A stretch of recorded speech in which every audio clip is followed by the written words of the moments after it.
The story that I have for you today is titled The Very Greedy Bee.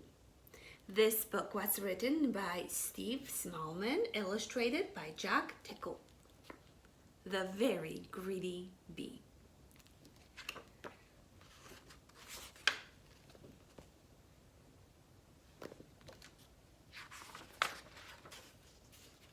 And here is a very creative title page.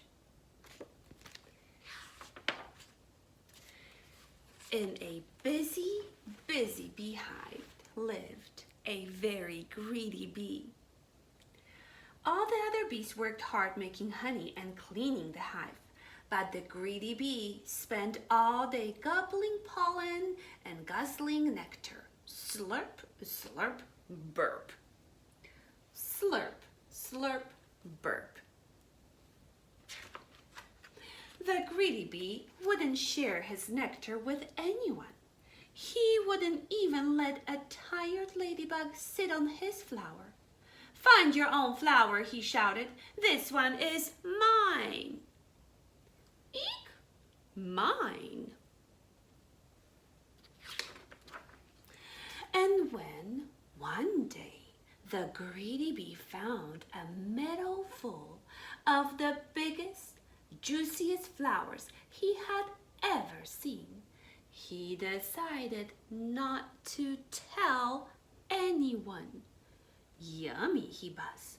"Lots and lots of flowers, and they're all for me. Wow."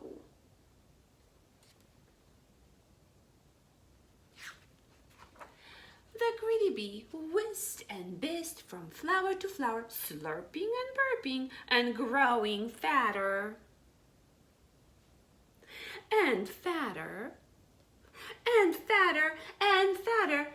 At last his tummy was so full, and he settled down on a big pink flower in the warm yellow sunshine and fell fast asleep.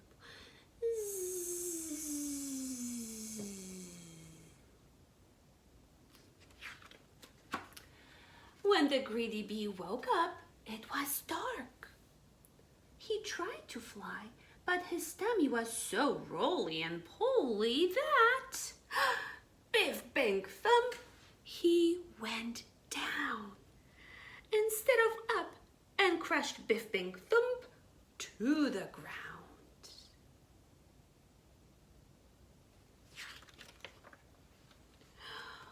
Oh, I'm scared, cried the greedy bee, "and I don't know how to get home." Then he saw two glowing eyes in the long grass. "Eek!" he cried. "A monster is coming to eat me." But it wasn't a monster. It was two friendly fireflies, their bottoms glowing in the dark. "What's wrong?" they asked. "I'm too full to fly," wailed the greedy bee, "and I can't walk home in the dark." "Follow us," said the fireflies, and they all set off on the long journey. Through the forest and flowers and squishy mud. Over the hills and under the stars trudged the greedy bee. He had never walked so far, and he was very tired. "Nearly there," called the fireflies. Then they heard the whoosh of rushing water. "I'm almost home," cried the greedy bee excitedly. "It's the stream." And it was. But his hive was on the other side of it. "Oh no," said the greedy bee, sadly flopping down on the grass. "How will I ever get across?" "We'll help you," said the tiny ant with a big leaf.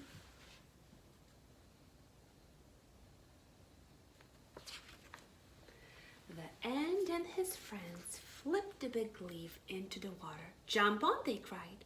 Helped by the fireflies, the greedy bee and the ants made their way splishing and splushing to the other side of the stream.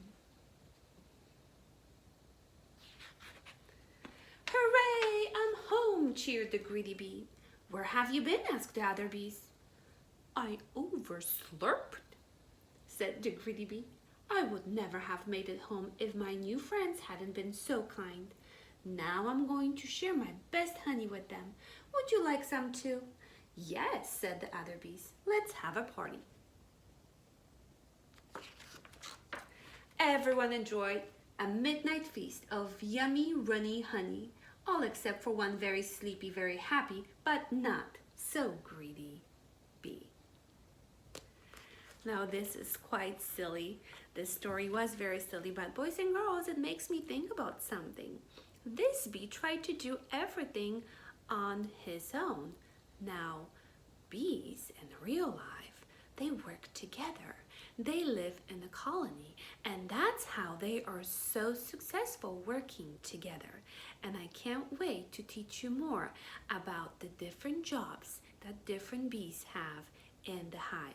So far, we've only learned about the queen bee. I told you just a few pieces of information about queen bee. Can't wait to tell you more about the other bees that live in the hive tomorrow.